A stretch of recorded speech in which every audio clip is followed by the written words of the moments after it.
ఒక పల్లెటూరు పక్కనున్న అడవిలో ఆవు గడ్డి తింటూ ఉంటే ఆ ఆవును చూసిన ఒక నక్క, ఆహా, ఈ ఆవు గురించి మా పులిరాజుకు చెప్పానంటే పులిరాజు తప్పకుండా దీనిని చంపేస్తాడు. అప్పుడు తను తినగా మిగిలిన ఆవును నేను తినొచ్చు అనుకుని వెంటనే ఆ నక్క పులి దగ్గరికి వెళ్లి, పులిరాజా పులిరాజా, ఇక్కడికి దగ్గరలో నేను ఒక ఆవును చూశాను. నువ్వు గనుక దాన్ని చంపావంటే నీకు 4 రోజుల పాటు ఆహారానికి కొద ఉండదు. నాతో రా పులిరాజా, ఆవును చూపిస్తాను అని నక్క అనేసరికి, సరే పద, ఈ మధ్యన సరైన ఆహారం దొరికి చాలా రోజులైంది అని పులి అనటంతో నక్క పులిని వెంట పెట్టుకుని ఆవు ఉన్న చోటుకు వచ్చి చూపిస్తుంది. ఆవుకు పులిని చూడగానే ఇక దాని బారి నుండి తప్పించుకోవటం తన వల్ల కాదని అర్థమైపోతుంది. పులి మాత్రం, ఏమిటి ఆవు, నా నుండి ఎలా తప్పించుకుందామని ఆలోచిస్తున్నావా అని అడుగుతుంది. నేను ఆలోచిస్తున్నది నీ నుండి ఎలా తప్పించుకుందామా అని కాదు పులిరాజా. నేను నీకు ఆహారం అయితే ఇంటి దగ్గరున్న నా బిడ్డ పరిస్థితి ఏమిటా అని అంటుంది ఆవు. ఓహో, నువ్వు తప్పించుకోవటానికి నీకు బిడ్డుందని అబద్ధాలు చెప్తున్నావా? ఇప్పుడు నువ్వేం చెప్పినా నేను నమ్మను.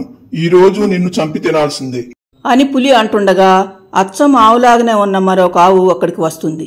పులిని చూడగానే దానికి పరిస్థితి మొత్తం అర్థమైపోతుంది. కాని భయపడకుండా, మిత్రమా, ఇంటి దగ్గర నీ బిడ్డ నీ కోసం కలవరిస్తుంది. నువ్వేమో ఇలాంటి పరిస్థితిలో ఉన్నావు. ఇప్పుడు ఎలా మిత్రమా అని అంటుంది. అప్పుడు మొదటి ఆవు, పులిరాజా, ఇది నా స్నేహితురాలు. నా పేరు గంగ, దీని పేరు యమున. మేమిద్దరం ప్రాణ స్నేహితులం. నువ్వు నాకు ఒకరోజు సమయం ఇవ్వు. నేను ఇంటికి వెళ్లి నా బిడ్డకు పాలిచ్చి ఇక నుండి నా స్నేహితురాల్ని తన తల్లిగా అనుకోమని చెప్పి వస్తాను అని పులిని బ్రతిమలాడుతుంది గంగ. అప్పుడు దాని స్నేహితురాలు, వద్దు మిత్రమా, నీ బిడ్డకు నువ్వే తల్లిగా ఉండాలి. నేను ఈ పులికి ఆహారం అవుతాను అని, పులిరాజా, నా స్నేహితురాలు బదులు నన్ను తిని నీ ఆకలి తీర్చుకో అని అంటుంది. కాని గంగ అందుకు ఒప్పుకోకుండా, వద్దు పులిరాజా, నా బిడ్డ మీద ప్రమాణం చేసి చెప్తున్నాను. ఇప్పుడు నన్ను వదిలిపెట్టావంటే రేపు ఉదయం తప్పకుండా వస్తాను అనేసరికి, నీ బిడ్డ మీద ఒట్టేశావు కాబట్టి నేను నిన్ను నమ్ముతున్నాను. వెళ్లి రేపు ఉదయం త్వరగా వచ్చేయి అని అంటుంది పులి. గంగ సంతోషంగా తన స్నేహితురాలతో కలిసి బిడ్డ దగ్గరికి బయలుదేరి వెళ్తుంది. కాసేపైన తరువాత నక్క దగ్గరికి ఒక చిరుత పులి వస్తుంది. ఏమిటి నక్క, ఈ రోజు ఉదయం నుండి నువ్వు నా స్నేహితుడు పులిరాజా కనపడలేదు. ఎక్కడికి వెళ్లారు అని అడుగుతుంది చిరుత పులి.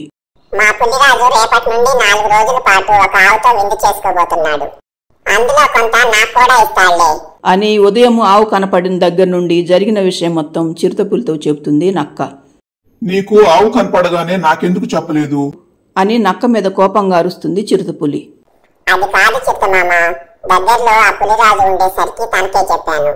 ఈసారి మరేదైనా జంతువు కనపడితే నీకే చెప్తాలే అని నక్క అనగానే, ఈసారి సంగతి తరువాత చూసుకుందాం. రేపు ఆవును చంపగానే నాకు సగం వాటా ఇవ్వమని ఆ పులిరాజుకు చెప్పు. లేకపోతే ఆ పులిరాజుతో పాటు నీ అంతు కూడా చూడాల్సి ఉంటుంది అని అంటుంది చిరుతపులి. అదేమిటి చిరుతమామ, నువ్వు ఆ పులిరాజు మంచి స్నేహితులు కదా, అలా మాట్లాడతావేమిటి అని నక్క అనగానే, ఆహారం దగ్గరకు వచ్చేసరికి స్నేహితుడు లేదు, ఏమీ లేదు. మర్చిపోకుండా నేను చెప్పిందంతా మీ పులిరాజుకు చెప్పు అని చిరుతపులి అక్కడి నుండి వెళ్లిపోతుంది. వెంటనే నక్క పులి దగ్గరకు వచ్చి చిరుతపులి అన్న మాటలు చెబుతుంది. ఆహా, అలాగా, ముందు ఆవును రానివ్వు, చిరుతపులి సంగతి తర్వాత చూసుకుందాం అని అంటుంది పులి.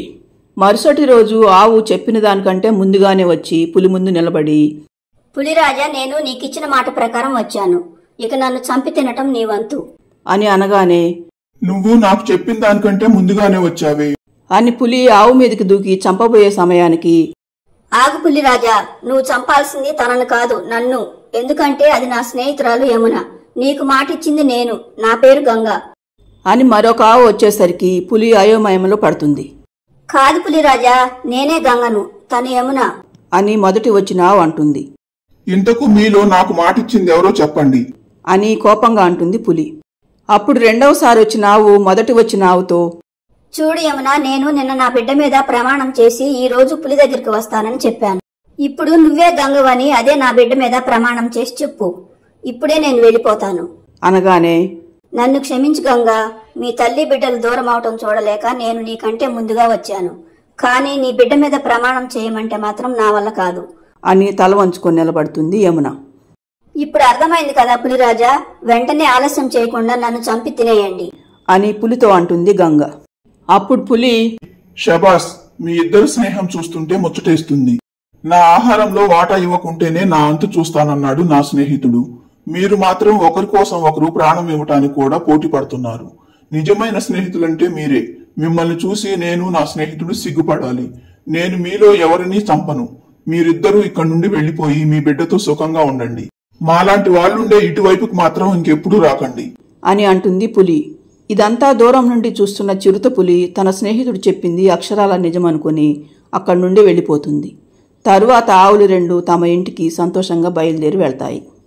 చూశారుగా ఫ్రెండ్స్, ఈ స్టోరీ నచ్చితే లైక్ చేయండి, మన ఛానల్ను సబ్స్క్రైబ్ చేసుకోండి. Thanks for watching this video.